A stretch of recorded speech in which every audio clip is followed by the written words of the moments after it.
So welcome to another war game review from theplayersaid.com. My name's Alexander. And I'm Grant. Is this a war game? Yine. Did you just say nine? I said yine, which is ya and Yes. nine put Okay, together. That put means together. yes and no. Okay. Sure. There's definitely combat. There is a significant amount of conflict. Yeah, yes. it's called competition. Yeah, and at this scale and time, some of it's military. Sure. Some of it's economic, some of it's religious, some of it's social. So Well, I think it was interesting when the game came out on P500 a couple of years ago. I think it took almost 2 years to get to market, maybe 2.5. One of the comments they had in there, and I think they're marketing to that Euro crowd that, we know those people, right? Yeah. They don't like conflict. If you call it a war game, that scares They don't people like off. it, right? But they talked in some of the articles that I read. Fred Schachter was the developer, where Mark McLaughlin is the designer, and they talked about trying to make this one less of a, meaning you can make it a war game if you really want it to be a war game, but you can also focus on that economic, religious side of it. But it always requires competition because you're coming in contact. Yeah. I'm just bringing that up because I thought that was an interesting lean Yes. on the game. I think I would like it better if there was even more fighting. It's funny But- because to me, the military side of things and like the economic and religious side of things, they're all the same. It is, Like you're you right. resolve it all the same in the end anyway. But because it's kind of abstracted and everything's just... Yeah, it's such a large dissed and on a long... board. Yeah.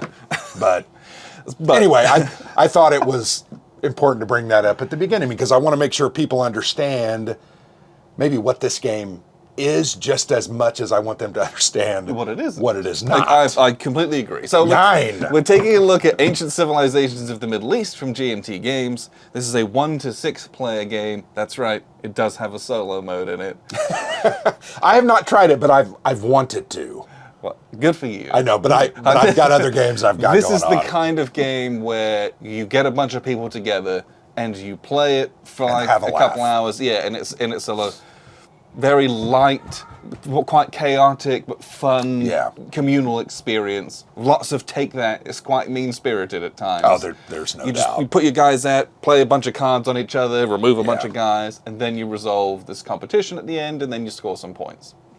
But it's one of those games where I don't know if I would play this with less than 4 people, because then it's like Yeah. you lose the thing Well- that this has going for it is that quite chaotic and lots of players to be Yeah. able to maybe spread out your meanness upon. Well, and I think other than that, you're exactly right. But that concept of just being on top of each other, Yeah, like we had yes. nowhere to go. I think when we started the scenario that we chose, and I can't remember the name of it, but we started that scenario. There were maybe 2 spots, maybe 3 between each of the different civilizations Yeah. that weren't controlled. Some places we were already next to each other. Yeah. Even like from setup. So it kind of puts you at each other's throats immediately. And you just got to understand that. This is not a turtle game.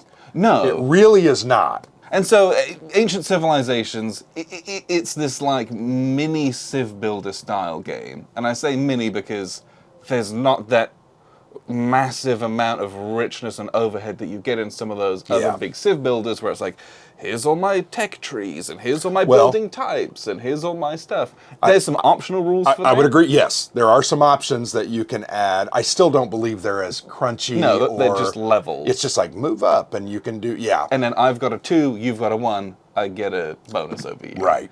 But like, so there's less of that, and you don't even have to have it in the game if you don't No. want to keep it at this kind of Light. very light kind of sitting, if you wish. Mm-hmm. So to call it a Civ builder, it is probably technically a Civ builder, but even Yeah. that, this sits in this really weird middle space between a lot of different genres, I think, because it's this area control game. Yeah. It's a dudes on a If- map game. If I had to distill it down into its most basic concept, it is a competition game, and that sounds ridiculous, where you're utterly trying to just destroy everything else that everyone else is doing. Yeah, you're trying to grow as much as you can and stay strong and that is your goal, and everything that stands in your way needs to be removed. Right. It's not. And you're going to take some lumps, right? You're going to get beat up and pushed around, and particularly when you get into the lead. Oh, This game really is, it kind of suffers from that, either the kingmaker side or the guy's out in front, let's just totally gang tackle him. Yeah. Which is fine because it's light, right? Yeah. Although we keep saying the word light, the game is fairly long. Yeah, so that's the other interesting part about this game is I think the rules said that it's about 1 hour per epoch, effectively. And I don't agree with that in any way, shape, or form. Maybe if you were experienced and you had some of the shorter epochs, which are quite likely to happen. We didn't have that. Because some of the epochs sometimes can end like a turn or two early if a certain event is drawn. Yeah. Let's clarify that. If you play the whole game, it's 4 epochs and it's 4 turns within an epoch, 16 turns. But there is potentially any of those epochs can end at turn 2. Yes. So you could possibly have an 8-turn game and that was the whole game. It is possible. But you can also just decide we're going to play 2 epochs today or just 1. And as long as you agree that going forward, there's rules for all that stuff. But yeah, it was our first game. We played 1 epoch. It went 4 rounds. It took us about 2 hours. And some of that is figuring out what we were trying to do.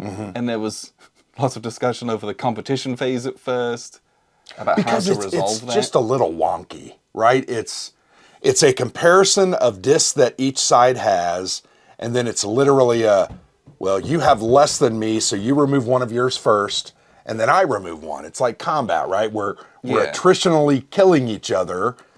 But then there's this element of you can discard a card to save one of your guys, which I think is actually very, very cool because those cards are really important. Yeah, or spend a mina. Or spend a dollar, right? They're called mina in the game. So you've got to kind of go 1 for 1 because somebody might be like, oh, I want to save that. Or I believe someone on the outside can play a card or some cards and effects can throw into the combat cards. And you might be like, well, why the heck would I want to help somebody else as they're battling each other? Well, it's less about helping you, it's more about hurting them. Yeah, and helping yourself by hurting them. So that competition thing, I felt like, I don't know, I just thought it was overly complex. That's one thing that I think I don't like about it. And when I mean overly complex, it's not complex. No, but it was laborious. Yes, that's a better word for it. That's the one thing I've been thinking about. We played this a couple of days ago, and that's the one thing I've been thinking about this whole time is I'm like, in some combats where you're like, I just relinquish, you can do it very quickly and just be like, take your guys off. I remove all my guys, and you remove that many -1. Done. Yeah. But so many of the actual competitions that you can't skip like that. Yeah. Because you have to give the option to play a card or to remove or to pay a mina. Yeah. At every opportunity and every step. And I've got 4 guys plus 2 mercenaries. You've got 4 guys and a mercenary. We've got combat cards. We've got these deity abilities. I might have my... Yeah. And you have to go through all of those gates. So it's laborious. Yeah, that's a good word. And that's what made the game long. Because you're going to do that in any given round, 6, 7, sometimes 8 or 9 times, depending on if there's a bit of barbarians and stuff. Yeah. And that makes it long. And it's like, if there was a quicker way to resolve combat, I think you get to that much more tight time frame that the game's trying to be. But all that being said, and I 100% agree with you, the concept of being able to spend your resources to save your dudes and prolong the combat to hurt or help someone is a very big part of the game. So it's really what I wouldn't say it's designed around it, but it really is incorporated kind of into the heart of the game. And what that does is it's that classic, how much of my resources and economy do I want to commit to settling this area or growing my influence there or fighting a war? And so you get that element of like, hey, this war has now become extremely expensive. Hopefully it's worth it. Yeah. But then conversely, the next round, someone's just going to play like a biblical plague on that area, and they all die, and it's like great. Or a stack of barbarians Yeah. 2 times in a row, and it's like, oh, okay, I have to kill some barbarians now. That gained me nothing, Yes. by the way. I don't get any loot like you do No. from sacking cities, but it's a light. Actually, I'm going to say it because, and I might have been in the minority in the group, I actually enjoy this series of games. There's some things I'd like to see done differently, but every time we've played it, I've just been like, oh, that was light and silly and fun, and that's cool. Yeah, it's an interesting because it's something I've been considering. Is a lot of people will play this game, and it's like almost as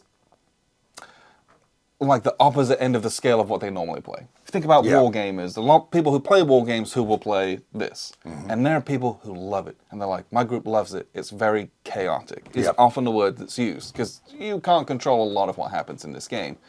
And that the chaos sits on the other side of the spectrum of like rules and mechanisms and order, which most of these games have a significant amount of.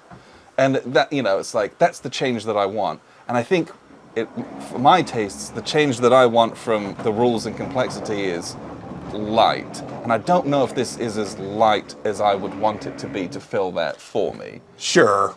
Because it's still got some Agreed. rules in it and things to consider, but there's you relinquish so much control in this game that it's Yeah. I don't know if that part's my favorite. I do think one of the strengths of the game is its simplicity, right? It's just a fairly straightforward. Once you've done it, yeah. Because I think at first you're like, what in the world? But it's fairly straightforward. I do think it will be fast playing once you've played it multiple times. Yes. And it is a laugh out loud style of ridiculous style of game. Yeah. If that makes any sense. Well, how many times did we say it's not that kind of game? Yeah, I think right? we said it 400 times. Because it's not. You can't take anything seriously. No. You can't take anything personally. No. You can't expect like hardcore simulational aspects in this game. Like sometimes just a lot of bad stuff happens to you, and it's like I'm just trying to do bad stuff to other people as well. Well, it was funny. We had, one of our friends who we played with quite often had never played this game, and he had a friend that was very interested in the game. So it was interesting watching him trying to figure things out and understand things. And I think we had to keep saying to him, hey, it's just not that kind of game. Remember, this is going to happen to you, and then it's going to turn around and it's going to happen to me. You can't ask too many questions. Right. Just do what it says and kind of... Yeah. I do like the concept of taking the punches, trying to figure out how to recover, making the best out of the beautiful mess that has been created, and then just moving on, right? And trying to do the same thing to someone else. Yeah, and there's a significant amount of catch-up style mechanics in the game as well. And we played the whole game. None of us had played it before, although we played the Inner Sea a couple of years ago, and we played that 5 players, I think. I didn't really remember a lot, rules-wise and crunch-wise of that. And it ended up being pretty close at the end of the game anyway. Oh, it was. So within 2 or 3 points. that's, it was... But the catch-up mechanics are very interesting, and it typically has to do with the barbarian invasions. Yeah, those events. It's almost always like the guy with the fewest VP gets to decide where the barbarians invade. Yeah, so they put it on the leader, or they split it between 2 of the top guys. Sure. And just dunk on them.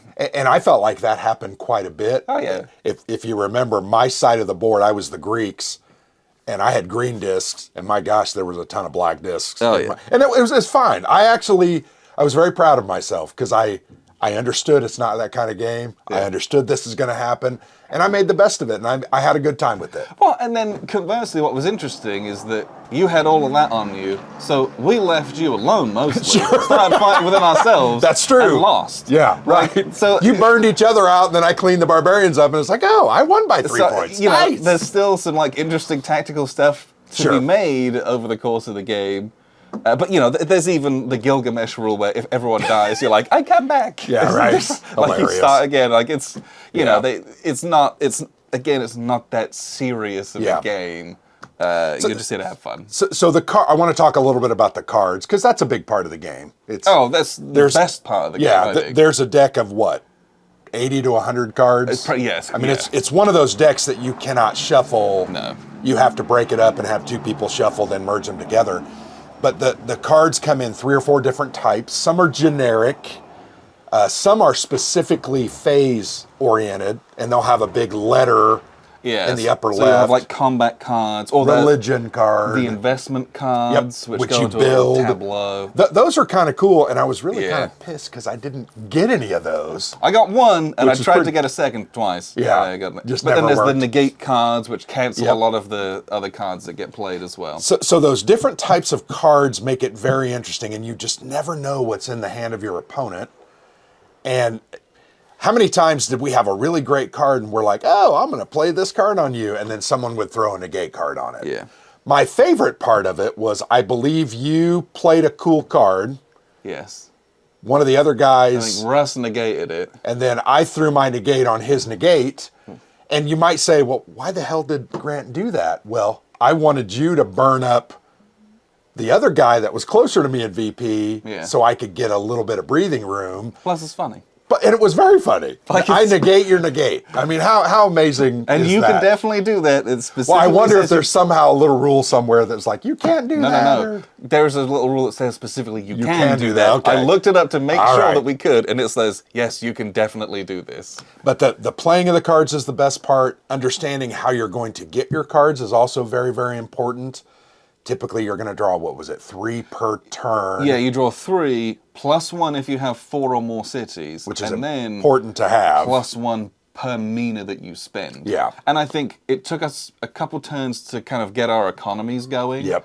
But once you get those mina and you can buy a big old hand of cards. 8 or 9 cards. If you've got 8 or 9 cards and your opponent only has 5, that is a massive, Yeah. massive advantage that you'll have. The only bad part is when an event comes up that says, everybody discard their hands, which I know is after you've already paid and bought and organized. And I know they put that in there for that very circumstance. Just to That was the worst part because I think I'd spent 2 mina, so I had like 7 cards. Russ had spent at least 3 or He 4. had like he had 9 cards. and that card came up and everybody went down to 4 and it was like, oh. So that would have significantly altered the outcome had that been able to go through. Yeah.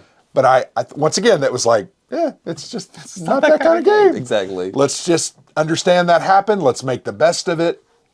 I think that complaining in games like this, I just want to slap somebody. Because it's just, dude, just move on, man. Yeah. It's just a light, fun game. That's what it is. And I think it's fair to say that this is either like that kind of game that you'll enjoy because it's not that kind of game, Or it's you'll not hate very it. serious, or this game isn't for you. Yeah. I'm not sure there's much middle ground. No. I don't know. Yeah. And that's fine. I think one of the other strengths of the game is it has a lot of scenarios. So Oh, God. Very versatile, yes. I would say it has 10 or 15 scenarios easy, if not more. And those are the historical ones. There is, Yeah. and there's a whole free setup section for Good. no matter what amount of players that you have. It has freeform setup that's totally anachronistic of Got any it. old people that you want to be able to do. So it can be as big or as small Yeah. as you want, and you could never play it the same. If you wanted to, you could literally play a new scenario all the time. Plus, I think it's versatile, meaning it does have a solo mode. I haven't played it. Yes. I am sure that It there ha- are it people out has there one. that have played it and will play it. But I think the other thing I really enjoy about it is the production. The board's beautiful. It's nice, yeah. I enjoy a game that uses wood.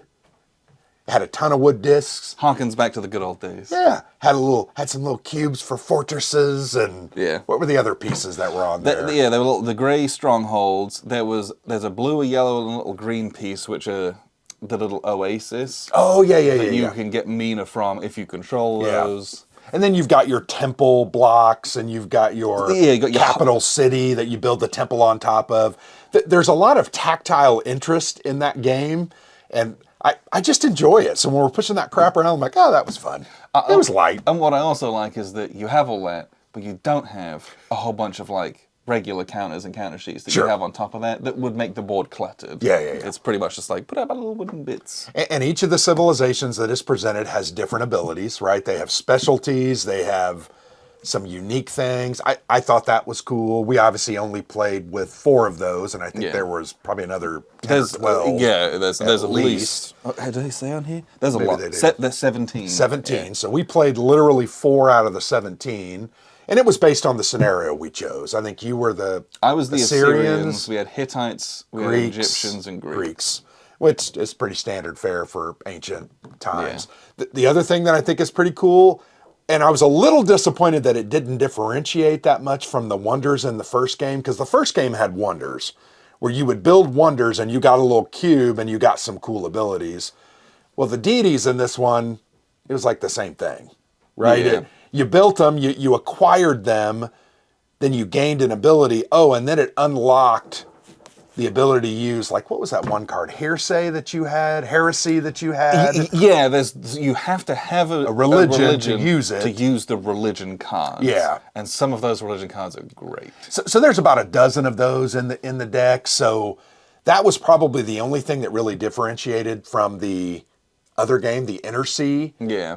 Was in how those worked, but I wanted them to be a little different. I guess I wanted it to be a little more crunchy in that regard. Yeah, you can go and capture people's deities, but you can only do that if you take their homeland off of them, how is that ever going to happen? I mean, it can happen, but wildly difficult. You would literally have to get such amazing competition cards and then play those and hope that people don't negate them. And that would about be because those strongholds are really powerful as well.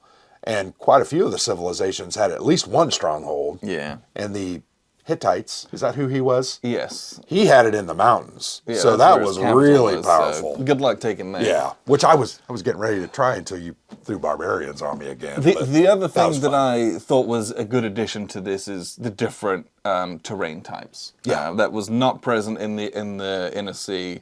And in here, it just made the economic or the growth side of things just that much more interesting. Well, because some of the fertile areas, they gave you more discs than, say, a desert. And there were less stipulations. As long as you had a settlement there, you could get a disc even if you didn't control it. There you go. But the plains, you had to have a settlement and control it. But in the sea areas, you could have a number of those and you'd get them. That was a nice little an extra layer that did not add any real complexity, but just made you think about your placements and things you were going for. And then some of the cards play off of those different terrains. Hey, in a desert, do this. In a mountain, do that. Just a little bit extra variety, which I thought was a good addition to the game as well. So I think the question that I want to ask you, because I think I have in my mind, of the two, and you may not remember that much about Inner Sea because it was a couple of years ago, which of these would you rather play or have on your shelf? I would play this one more. Okay. Yeah. I would agree with that. I think the things that they added... The terrain... Yeah, there's no reason I would play without those, and they don't make the game more difficult or complex. Right. It's only good things that they put into it, I think. Got it. Yes. So what I will do, though, is I will show you how this game works, and then we'll wrap up with a few final thoughts. So here's a look at the map. Again, we played a 4-player game of this, and we used one of the scenarios just in the playbook. There's a million different player count scenarios, historical-based ones. There's a lot of free-form setup as well that you can do.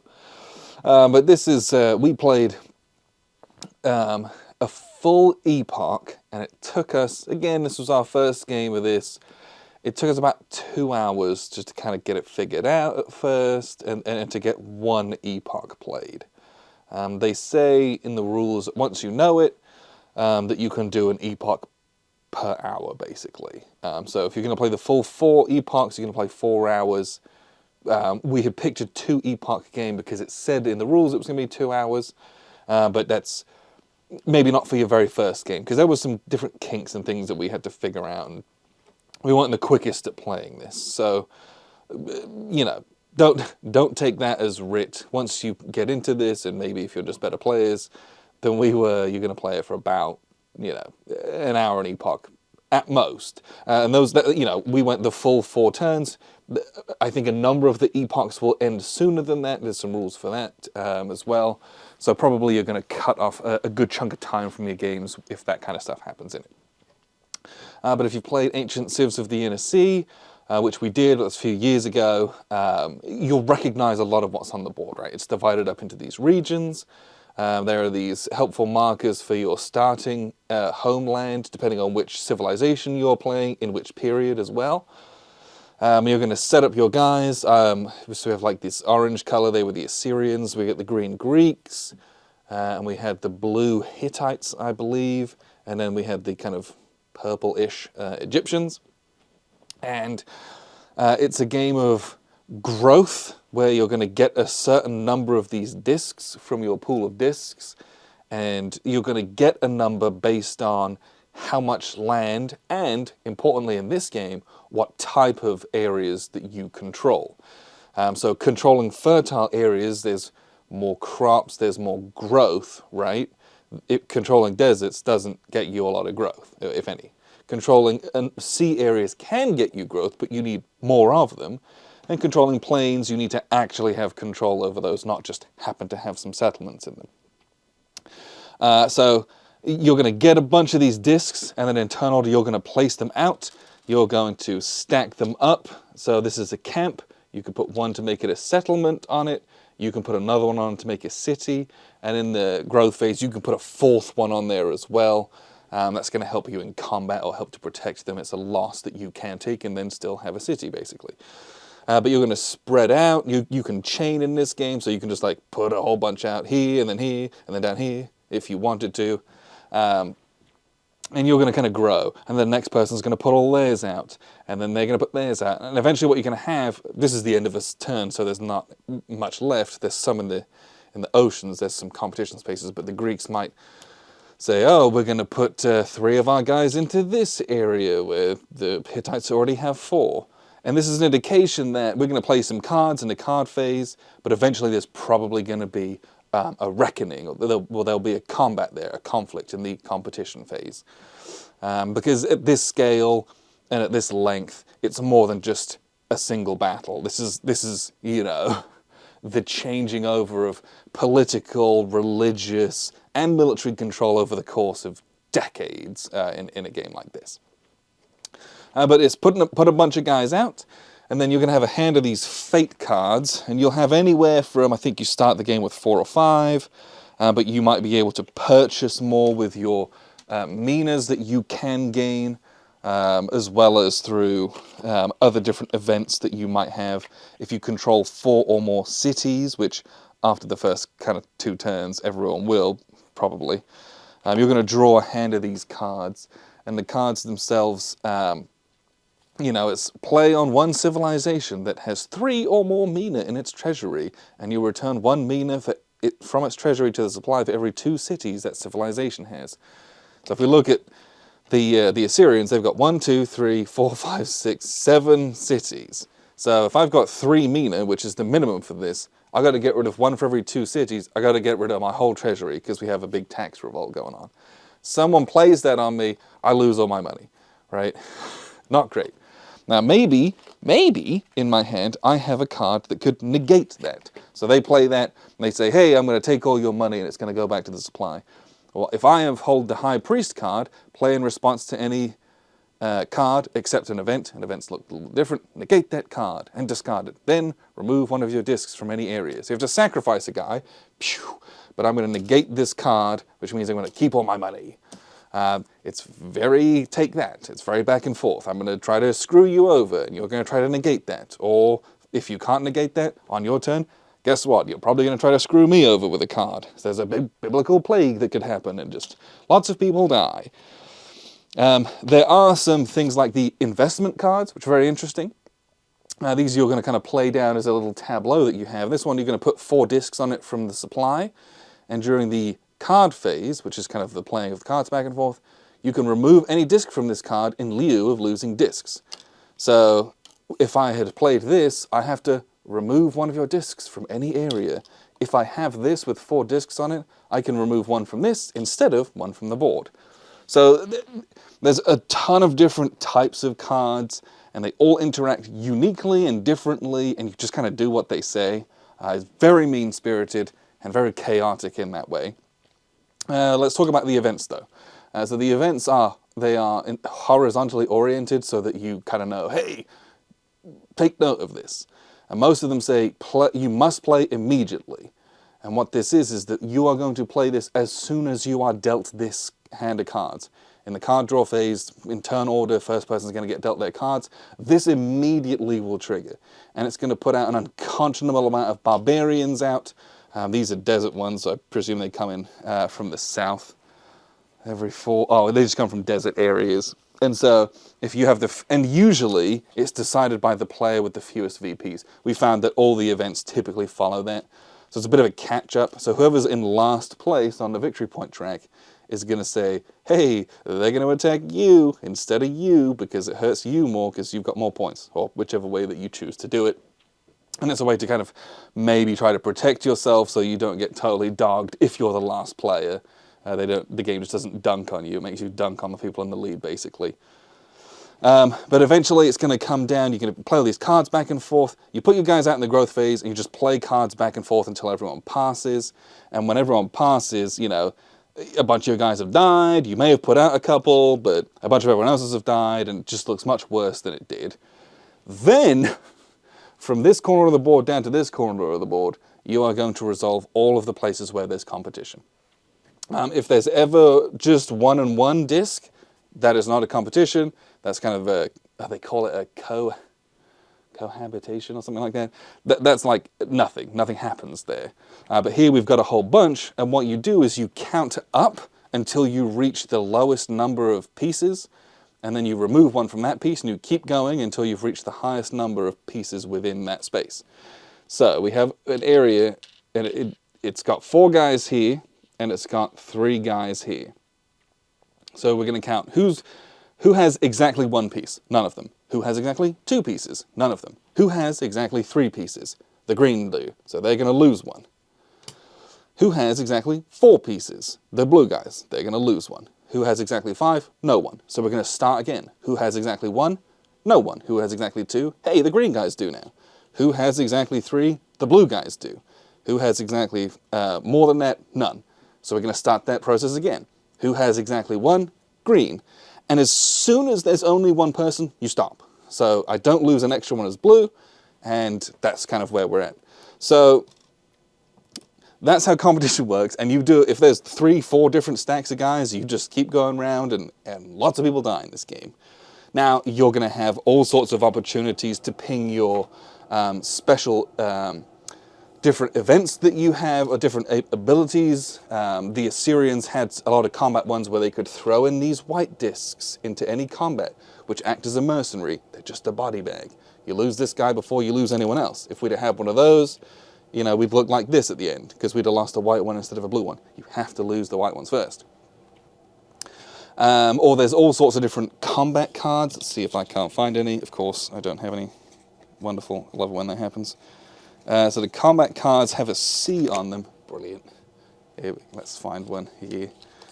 So this one has a C on it, but that's an investment card. So of course, there's none. Here we go. So this is a C, which is a combat card. You play in the combat phase. Play if the competition is in a land area. Well, this wasn't a land area. Remove 1 opposing disc there from one disc there with one of your, replace 1 opposing disc, I apologize. Replace 1 opposing disc there with one of yours for each mina you expend. The opposing civilization must expend 2 mina or cards for each disc it wishes to prevent losing. So I've got 2, let's say I've got 2 mina in my treasury, and I've got 3 going against 3 green guys. I can pay these 2, and I'm going to replace. So I'm going to lose these 2 guys, and I'm going to place 2 of my own blue ones. I don't have any handy, so I'm just going to take them off the board. Now I've got 5 guys in there, and he's got 1. What you can do is the green player, the poor green player, can discard cards or mina from their treasury, 2 apiece, to save those guys. It does not prevent these guys from getting placed, though. So I'm going to waste all that money putting my 2 guys back in, but they're still going to get trounced, basically. So that's a terrible investment. I probably wouldn't do that. I'd just like lose the area. But you're going to play, you know, combat cards back and forth before you resolve all of this. Then you go through that process again. So the interesting thing to note here, though, is that you can do the mathematics in this game, where we had 2 left, I think is what it was. We started with 4, and the enemy had 3. Effectively, if you wanted to speed it up, you can just say, hey, if I have 3 guys and you have 4, the person with less, they will inflict a number of hits equal to their guys -1. That is how the mathematics works out every single time, if you don't do anything to prevent losses. And so if there's things you don't care about, you just say, I remove my 3 guys, and we remove 2 of yours, great. But in so many of the different competitions and combats, you will want to prevent those guys. And so you can't do it quickly like that. You have to go through, and it's like, do you want to save a guy? Yes, I'd like to spend a minute to save a guy. And you have to go through the process back and forth, because if you save a guy, then I have a much different decision to make. I can either just call it quits and lose guys, or I might commit to that. I might discard cards to save guys from being gone, or I might spend mana to save guys from being gone. And so the combat does get a little bit slow, and unless it's really kind of worthless or super duper foregone, where you can just you say, I'm not going to fight for this, just get rid of my guys and lose, 1 fewer of your guys. It can take a little bit of time, and that's where, frankly, when there's a billion combats going on with a lot of barbarians and a lot of fighting, that's where a lot of the time sink of the game came in, I felt. But you're going to do all that, you're going to score points, you're going to score points for the amounts of cities that you have, if you have these religions. And the religions are cool, there's something new in this game, but they basically just give you a unique power, but they're a massive investment on turn 1, and we all did it on turn 1, and you frankly be an idiot not to. It's just, they're so valuable, they give you points, they give you very strong abilities. If you don't do it, then, you're just setting yourself up for failure, honestly. And then you're going to potentially move on to the next turn, and you're going to flip a card to see if the epoch ends in turn 2 or 3. It might end early. You basically flip a card, and if the card it's got the 68 at the bottom, if either of those digits was a 2, at the end of turn 2, the turn would end. On turn 3, if either of the digits are a 2 or a 3, the turn ends there. So it is possible that you have a bunch of 2-turn epochs and the game is only 8 turns long. Or it's possible that you have none and the game is 16 turns long. So just know that there's a lot of variance in that. You can have any other number in between that as well, basically. But that's what the game is. It's putting a bunch of guys out, a bunch of chaos is going to happen to the board, and then we're going to resolve the combats, and hopefully you save some cards and have some combat and have some money to try to influence that as well. And you do that over again, and you start off very small and you grow, you're immediately in contact with each other, especially when you play on some of the smaller scenarios like this where it's only half the map. But that's really the course of the game, and what we'll do is we'll wrap up here with a few final thoughts. So let's look at the game and how it functions. I feel like we blithered on for about 30 minutes. Yeah, we know. But it's a fun, light little game. But I just also this is a game that you don't want to misrepresent to people. No, absolutely. Because I think it's very much, there is a British vegetable yeast extract spread called Marmite. And the slogan is, you either love it or you hate it. Okay. And I think this is a very Marmite-y game. So this is the Marmite of civ building games. I'm inclined to say that because you heard it here first, trademarked. There are people who will absolutely hate it. Sure. There are people who love it. And both of them, I think, will be justified in their own opinions and taste of it. I didn't love it, but I did enjoy it. And I think there's a difference. Yeah. Right? And I enjoyed playing the game because I enjoyed doing what we were doing with people. Mm-hmm. The game is... It's so chaotic and there's so much randomness. It's almost too chaotic. I feel like I'm giving up all my agency in the game. Sure. And it's tough to be like, I want to do that again and again and again. But once again, if you understand that and you know that going in and accept that, I think that's the important part. Yeah. And I often say, check your feelings at the door. And I think we had that discussion before the game started. Yes. Because I'm like, things are going to happen to you that are just going to suck. And the stakes are so low because you have so little control over what happens in reality. Yeah. Like, you're going to put out your guys, and a bunch of bad stuff's going to happen to you, and then we're going to see what happens in combat, and hopefully I've got some cards and dudes left over to support that. The only thing I disagree with, I do believe there's a little more agency than you think, but It's agency that's interrupted by chaos. And that to me, it's not enough for me to be like, oh, I desperately want to play this all the time. Sure. I think I prefer games Fair. with a bit more yeah. of control in the game where I can maybe Yeah. drive it forward. But the flip side of that is you can play this game and it isn't serious because you're not a bad tactician because you like nothing like you did what you were supposed to do. I tried. Somebody just played 5 cards a bunch on of you. bad that, stuff yeah, happens to you and what you gonna do? It's really that kind of game. And that's just the way it is, right? So yeah, I would play it again.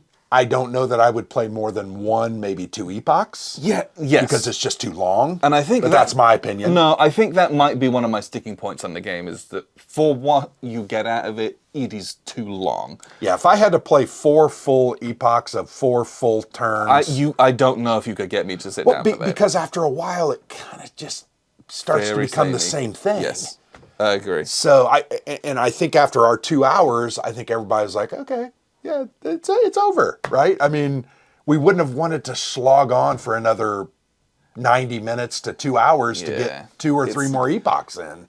Yeah, and that's just my opinion. No, I agree. But maybe if you're like play it a lot and you're really good at it, you tighten that up, you can have a group where they play it quickly. If you play it a lot and you're really good at it, doesn't that statement just kind of shoot in the foot everything we've been saying over the past? No, what I mean minutes? by that is you're good at executing the rules. Okay, and doing that. You know how to do it such that you just go through. Yeah. If you can. Because a couple times it took me 2 or 3 turns to kind of be like, okay, here's how many discs I'm getting. Because before that, I was going line by line on that play. Yeah. Very good play aid, by the way. Yes. But I was going line by line, and it was taking forever. But by the second, maybe third turn, I was like, oh, okay, I get 2 here, and 3 there, and 4 there, and I'm a Greek, I get to put out this competition disc. If you can get past all of that, I think the game then starts to speed up quite a bit. Yeah. I'm glad we played it. I'm glad we and experienced very grateful it. for the guys who came down to play with us. I had a good time playing the game. Well, any game that has good interaction is we always enjoy. Yes, that's what I want in a game. Anything you're yelling at each other and you're screaming and having a good time and laughing, and that's what this game is. Beer and pretzels is kind of what I would say about this game. Especially if you can interact with someone on the other side of the table and it is reasonable. Sure. Like there are some games where it's unreasonable to do that. Because I'm so separated and you're from going to you. lose the game if you do that. But in this one, it's like, we're just... Well, and the other comment I would have about the growth mechanic, you can leapfrog, right? So you put a disc out, you can then build in the next area. Yeah, you can... So you can literally get over to certain areas fairly easily. Now, keeping those is going to be really a challenge. But you might have some cards in your hand that make you want to thrust deeply into the heart of, Sumer and get into that fertile land area because you're going to be able to stick around and gain a couple play some of cards, and then that person's like, oh no. Yeah, so I did like that because I didn't feel like I was just worried about who was directly around me. A couple of times I was trying to get into like the Sinai and kind of get into where you were, and that was good, right? Yeah, I thought that was good. This is a much more fluid game state than most Civ builders that are very static, and it's like just inch forward here. You can go anywhere. It's not that really. kind of game. Yeah, right? you can go just anywhere. Charge everywhere. Yeah. But yeah, Ancient Civilizations of the Middle Sea from GMT Games. The Middle East. Of the Middle East. Sorry. The Inner Sea is the other one. Inner Sea is Inner the old Sea, one. Middle East, yeah. Do the Middle East one. Yeah. But check it out if you're interested. Appreciate you tuning in. I've been Alexander from PlayersAid.com. And I'm Grant.